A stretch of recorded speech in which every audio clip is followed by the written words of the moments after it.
మళ్ళీ నంది అవార్డులు ఇస్తాం. 10 ఏళ్లు ఈ కార్యక్రమం ఆగిపోవడం బాధాకరం. మంత్రి జూపల్లి. ఘనంగా సినీ నటి శ్రీ కృష్ణవేణి శతవసంత మహోత్సవం అంటూ ఒక వార్త.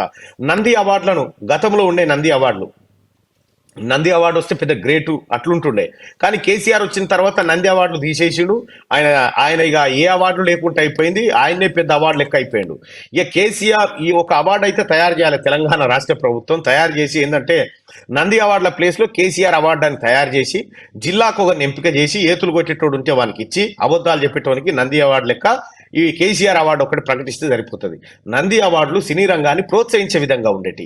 కానీ సినీ రంగాన్ని కంప్లీట్గా కల్వకుంట్ల చంద్రశేఖరరావు, అలాగే డ్రామారావు, హ్యాపీరావు వీళ్ళు తమ గుప్పిట్లో పెట్టుకొని ఈ సినిమా వాళ్ళు కూడా అక్కినేని నాగార్జున, ఆ తర్వాత ఇంకో కొంతమంది ఏషకాళ్ళు ఎవరైతే ఉన్నారో ఈ కేసీఆర్ కు భజన, రాము యూ డిడ్ గ్రేట్ జాబ్ ఇవన్నీ బంద్ చేయరు. మీరు తమాషా చేయకురి. ఎందుకంటే తెలంగాణ రాష్ట్రంలో ఉన్నారు ఇప్పుడు మీరు ఏది మొగన్ సొమ్ము తినుకొని ఇంకోని పాట పాడినట్టుగా ఈ డ్రామాలు బంద్ చేయరు. ఇప్పటికే తెలంగాణ రాష్ట్రంలో మీరు పొందాల్సిన రాయితీలు పొందిరు, కొట్టాల్సిన సంపద కొట్టేసిరు.